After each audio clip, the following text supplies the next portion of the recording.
हाँ जी, नमस्कार प्यारे विद्यार्थियों। तरन क्लासेस यूट्यूब चैनल पे आपका हार्दिक स्वागत है। आज मैं बलविंदर कौर पीजीटी इंग्लिश आपके सामने नया लेसन लेके हाजिर हूँ। हमारा आज का लेसन है सिल्क रोड। 11th क्लास में है ये लेसन और ये लेसन जो है थोड़ा सा टफ है ना। तो इसको मैंने इजी वे से आपको समझाने की कोशिश की है इस वीडियो में। साइकोलॉजी कहती है कि विजुअलाइजेशन से स्टूडेंट्स को सब कुछ अच्छे से याद रहता है ना। तो मैंने उससे रिलेटेड पिक्स वगैरह इस वीडियो में आपको अच्छे से दिखाने की कोशिश की है। अगर आप इस चैनल पे नए हैं तो आप इस चैनल को सब्सक्राइब कर लीजिए और वीडियो को लाइक और शेयर करना मत भूलिएगा। Gold that was traded, these are the kinds of gold that were traded. ये जो थिंग्स आपको दिखाई हुई है चारों है ना, मेनली इन चीज़ों का ट्रेड होता था कहाँ से? सिल्क रूट से। जो सिल्क रूट कहा जाता है, जो हमारा टाइटल है लेसन का और जिस बारे में लेसन है, उस रूट से मेनली इन चीज़ों का ट्रेड किया जाता था। ठीक है, तो ये आपको थोड़ा सा ध्यान में रखना है। आगे silk road by Nick Middleton. जो निक मिडल्टन है वो इस लेसन के ऑथर हैं और इन्होंने सिल्क रोड लेसन लिखा है जो हमारे 11th स्टैंडर्ड में है। This chapter is a travelogue. Travelogue होता है जो किसी की जर्नी के बारे में लिखा जाता है ना। तो आपसे पूछा जा सकता है कि ये चैप्टर जो है क्या है, स्टोरी है, ट्रैवलॉग है या ऑटोबायोग्राफी है, ऐसा ऑप्शन दे के पूछा जा सकता है। तो ये चैप्टर क्या है? ट्रैवलॉग है। About the authors travel along the ancient trade route called silk road. तो ये जो लेसन है ये एक ट्रैवलॉग है। किसके बारे में? जब ऑथर ने सिल्क रोड जो है ट्रेड रूट है उसके थ्रू अपनी ट्रैवल किया था। The chapter describes the challenges and hardships the author faced while journeying to mount Kailash on a pilgrimage. तो ये जो चैप्टर है ये किस बारे में बताता है? हमें उन चैलेंजेस और हार्डशिप्स को बताता है जब ऑथर माउंट कैलाश जो कि एक पिलग्रिमेज है वहाँ जा रहे थे, तो उन्होंने वाया सिल्क रोड अपनी जर्नी कंप्लीट की थी। तो उस टाइम उनको किन डिफ़िकल्टीज़ का सामना करना पड़ा, ये सब चीज़ इसमें दिखाया हुआ है। अब इसमें करेक्टर्स कौन कौन से हैं? मेन इसमें 4 करेक्टर्स हैं। टेस्टन है, निक मिडल्टन है, डैनियल है और नॉर्बू है। जो ऑथर है निक मिडल्टन, जो इसमें बताया वो ऑथर खुद हैं। ही is a professor of geography at Oxford university. जो निक मिडल्टन है वो कौन है? ऑक्सफोर्ड यूनिवर्सिटी में एक जियोग्राफी के प्रोफेसर हैं। आपको नेम दे के पिक भी शो की हुई है। टेस्टन कौन है? He is the owner of the car hired by the author for the journey as well as being a guide. जो टेस्टन है, जो जब ऑथर माउंट कैलाश जा रहा है तो उस टाइम उसने जिस कार को हायर किया है उसका ड्राइवर है, उसका ऑनर है टेस्टन, और एज वेल एज ऑथर का गाइड भी है कि हमें कौन से रास्ते से कहाँ जाना है। नेक्स्ट करेक्टर है Daniel. He is an interpreter from Lhasa who travelled part of the time with the author. ये जो डैनियल है ये लहासा से हैं और ये जर्नी में कुछ टाइम ऑथर के साथ थे डैनियल। एक पर्सन है Norbu. He is a Tibetan, वो तिब्बत से बिलोंग करता है और working at an academy in Beijing who wants to carry out the pilgrimage to mount Kailash. तो वो एट प्रेजेंट वो अकेडमी में काम करता है, बीजिंग में एक अकेडमी में वर्क करता है और वो पिलग्रिमेजेस को माउंट कैलाश लेके जाना चाहता था। सभी पिलग्रिमेजेस की हेल्प करती हैं नॉर्बू। ठीक है, तो इन करेक्टर्स के बारे में आपको ध्यान से याद रखना है। जो मेन इंपॉर्टेंट करेक्टर है इसमें वो निक मिडल्टन और टेस्टन है। ठीक है, आगे देखिए रेलेवेंस टू द टाइटल। अब जो इस लेसन का टाइटल रखा है सिल्क रोड, वो क्यों रखा है, उसकी क्या इंपॉर्टेंस है, क्या रेलेवेंस है? The Silk Road refers to a network of overland routes linking Europe with Asia. जो सिल्क रूट है ये यूरोप और एशिया को लिंक करता है। This has been the trade route of the Europeans since ancient times. पुराने time से ही ये यूरोपियंस का ट्रेड रूट कहलाता है। आपने लेसन्स में रीड भी किया होगा, 10th में भी SST में आपने देखा होगा। Traders traveled along it, buying and selling various items including silk and spices from China and wool, gold, silver and precious material from Rome. तो कहाँ कहाँ से कौन कौन सी चीज़ें ले जाने के लिए, बेचने या खरीदने के लिए इस सिल्क रूट का यूज़ किया जाता था, मतलब इस रूट के थ्रू ट्रेड किया जाता था। तो ये आपको ध्यान रखना है। क्या है? सिल्क है मेन, तो उसके बाद स्पाइसेस हैं जो कि चाइना, और wool, gold, silver and precious material जो कि रोम से लिया जाता था या बेचा जाता था। इन चीज़ों के बारे में यहाँ बताया हुआ है। The author records the challenges he faced on the silk road design on this travelogue. जो ऑथर है वो जो भी डिफ़िकल्टीज फेस करता है इस टाइम सिल्क रोड पे, तो वो इन सभी को दिखा रही हैं। मीन्स जब ट्रेड होता था पुराने टाइम में, है ना, रोम चाइना से, तो उस टाइम भी उन ट्रेडर्स को इतनी ही डिफ़िकल्टीज़ का सामना करना पड़ता था। आगे leaving Ravu. The author was leaving Ravu and heading towards mount Kailash to complete the kora, taking a round of a pilgrimage. Kora क्या होता है? किसी तीर्थ स्थल की यात्रा को कोरा कहा जाता है। तो वो जो ऑथर है वो रावू जहाँ वो रह रही हैं उस जगह को छोड़ के अब माउंट कैलाश जा रही हैं अपने कोरा को कंप्लीट करने के लिए, मीन्स तीर्थ स्थानों की यात्रा करने के लिए। The author left Ravu accompanied by Daniel and Tsetan. जब वो रावू को छोड़ते हैं तो ऑथर के साथ कौन कौन होता है? डैनियल और टेस्टन होते हैं। Lhamo, the lady who had provided them accommodation, gifted long sleeved sheep skin coat to author. Lhamo एक लेडी है जो कि इंपॉर्टेंट कैरेक्टर नहीं है, जो कि ऑथर को शिप स्किन कोट देती है, जो कि एक लॉन्ग कोट होता है। It was cold so she felt that he ought to get some warmer clothes. वो क्यों देती है? क्योंकि काफ़ी ठंड का मौसम होता है तो उन्हें लगता है कि उनको ठंड में वार्म क्लॉथ्स की नीड है। Tsetan knew a shortcut to reach the mountain. Tsetan जो है उसको ऐसे शॉर्टकट रास्ते का पता होता है उस माउंटेन तक, कैलाश माउंटेन तक पहुंचने के लिए। He assured for a smooth journey if there was no snow. वो कहते हैं कि जो शॉर्टकट मैंने बताया है, अगर वहाँ स्नो न हुई तो हम बहुत अच्छे से और बहुत जल्दी से कैलाश माउंटेन पे पहुँच जाएंगे। आगे साइट ऑफ ड्रोकास। जब वो जा रहे होते हैं तो उनके सामने जो जो सीन आते हैं वो इसमें बताया हुआ है। From the gently rising and falling hills of Ravu, Ravu की ऊपर नीचे की पहाड़ियों में घूमते हुए the shortcut took them across vast open plains. तो वो खुले मैदानों में, इसको वो रास्ता खुले मैदानों में ले जाता है। Dry grazing land that had nothing in it except for lonely drokbas nomad shepherds looking after their flocks. तो वहाँ क्या था? उन मैदानों में ड्रोकास थे, वो अपने शेफर्ड्स के साथ अपने जो फ्लॉक्स थे, भेड़ बकरियाँ थी, उनके साथ वहाँ घूम रहे थे। इसमें पिक्स दिखाई गई हैं आपको।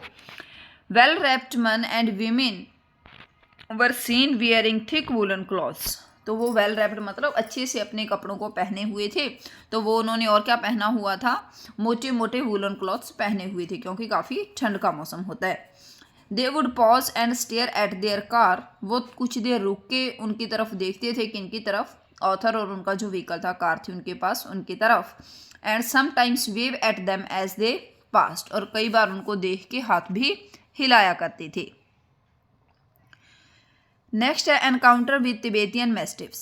तिबेतियन मैस्टिफ जो है ये एक डॉग है, उसके बारे में बताया गया है, जो आपको सामने ऊपर दिखाई दे रहा है। ये डॉग है Tibetan mastiff.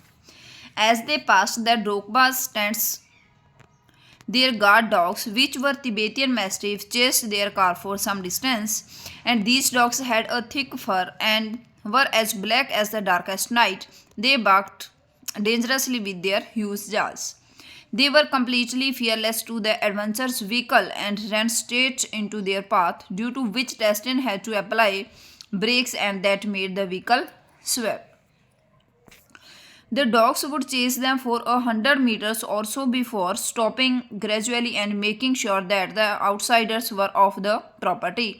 It is due to these qualities the ferocious Tibetan Mastiffs became popular in China's imperial or royal courts as hunting dogs. They were brought along the Silk Road as a tax payment from Tibet. ये जो तिबेतियन dog हैं ये China में भी काफ़ी famous थे कि royal courts में इनको रखा जाता था। किसके लिए? हंटिंग के लिए। और इनको अभी सिल्क रूट के थ्रू यहाँ लाया गया था।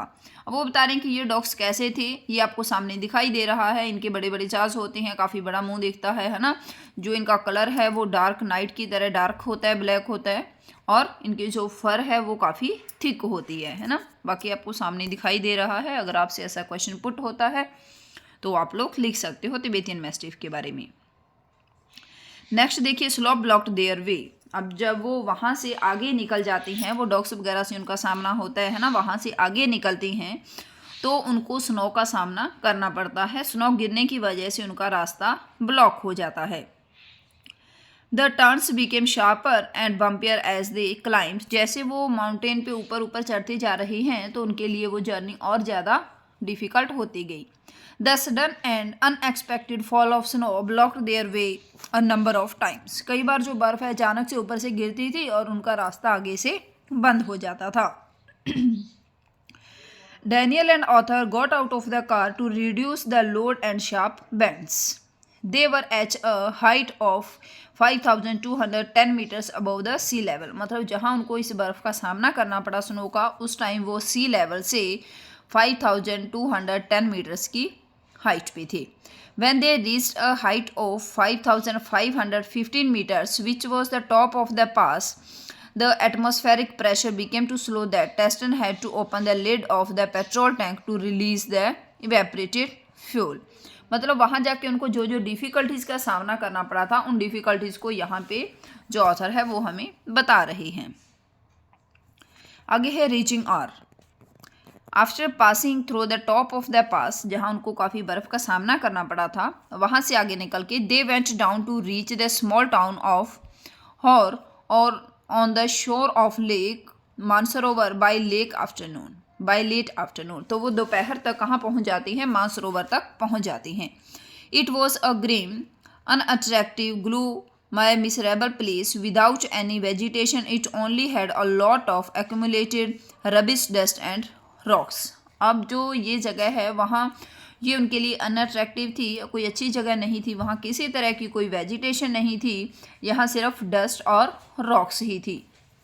The place no longer appeared holy, मतलब उनको ये कोई पवित्र प्लेस तो नहीं लग रहा था। जैसा कि हम सोचते हैं कि हम पिलग्रिमेज जा रहे हैं तो वहाँ काफ़ी अच्छा पवित्र प्लेस होगा, तो वो कह रहा है कि उसका जो सीन था वो कोई ज़्यादा अच्छा नहीं था। The place no longer appeared holy. Daniel return to Lhasa from there. वहीं से जो डैनियल है वो वापस लहासा की तरफ मुड़ जाता है। Tsetan got the flat tyre of the car repair there and carried on. वहाँ से जो उनका टायर ख़राब हो जाता है गाड़ी का, वहाँ से वो रिपेयर करवा के और अपनी यात्रा आगे करती हैं और डैनियल वहाँ से वापस लहासा की तरफ आ जाता है। तो अब कौन बचती हैं? ऑथर, निक मिडल्टन और टेस्टन बच जाती हैं। They reached Darken at 10:30 p.m. and found a guest house to stay in. तभी वो तकरीबन 10:30 पे एक गेस्ट हाउस में चले जाते हैं रहने के लिए। It was the end of the road. कौन सी रोड का? सिल्क रोड के एंड। जहाँ सिल्क रोड एंड होता है वहाँ जाके उनको रेस्ट करने के लिए, रात बिताने के लिए टाइम मिल जाता है। The author had a very troubled night because of the cold. अब जब बार बार उनको स्नोफॉलिंग का सामना करना पड़ा, फिर वो बार बार ब्रीदिंग में उनको प्रॉब्लम हो रही थी स्नोफॉलिंग की वजह से, क्लाइंबिंग ज़्यादा हाइट पे होने की वजह से, तो अब उसको ठंड लग जाती है और उनको कोल्ड हो जाता है, तो वो पूरी रात सो नहीं पाए हैं। His nostrils were blocked and he was not able to get enough air into his lungs. मतलब उनको ब्रीदिंग में बहुत प्रॉब्लम हो रही थी कोल्ड की वजह से। The next morning, Teston took him to consult a doctor at the Darshan Medical College.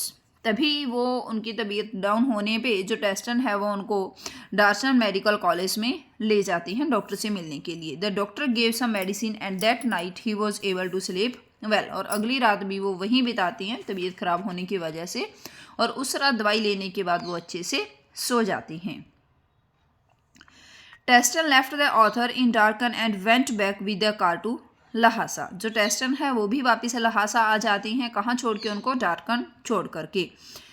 He did not mind if the author would die in Jharkhand. मतलब वो उसके लिए ये चीज़ मैटर नहीं करती थी कि जो ऑथर है उसकी तबीयत काफ़ी ख़राब है और कहीं ऐसा ना हो कि उनकी डेथ हो जाए, ये चीज़ टेस्टन के लिए कोई मैटर नहीं किया। He was a good Buddhist and believed in life after death. क्यों नहीं बिली उन्होंने, मतलब वो ऑथर के पास क्यों नहीं रुके? क्योंकि वो एक अच्छे बुद्धिस्ट पर्सन थे और वो डेथ के बाद की जो लाइफ है उसमें काफ़ी बिलीव करते थे। However, he was worried that the author's death could affect his business. मतलब उसको ये तो चिंता थी कि मेरे बिजनेस को अगर ऑथर की डेथ हो जाती है तो मेरे बिजनेस को काफ़ी असर पड़ेगा उस चीज़ का। मतलब लोग कहेंगे कि ये कैसा ड्राइवर है, इन्होंने केयर ही नहीं की है, अपने साथ जिस पर्सन को लेके गए हैं उसकी केयर नहीं की है ना।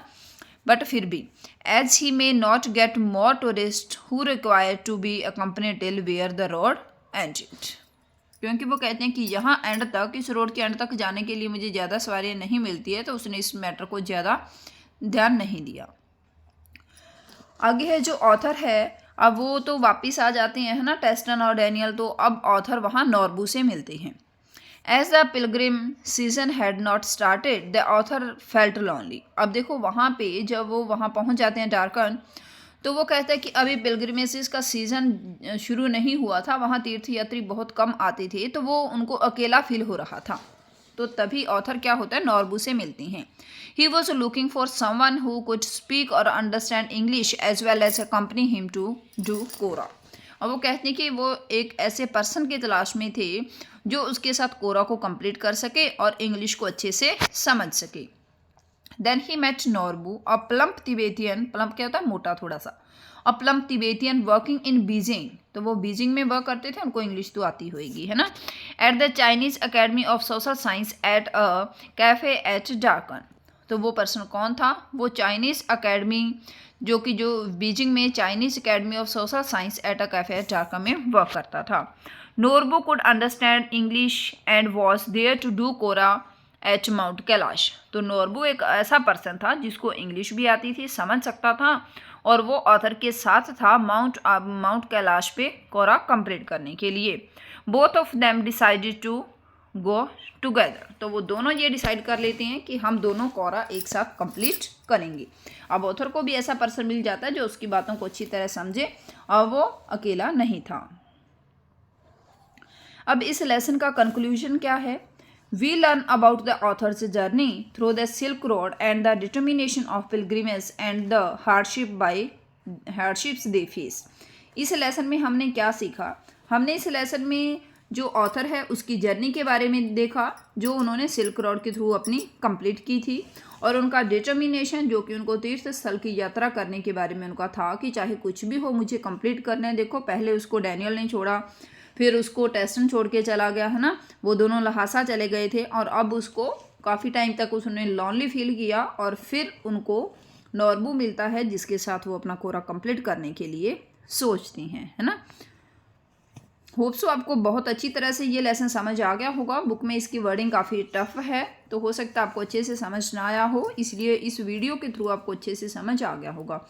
अगर आपको ये वीडियो अच्छी लगी तो आप लोग इसको शेयर और लाइक करना मत भूलिएगा। आपको कैसी लगी आप कमेंट बॉक्स में ज़रूर कमेंट कीजिएगा, ठीक है। Thank you and have a nice day.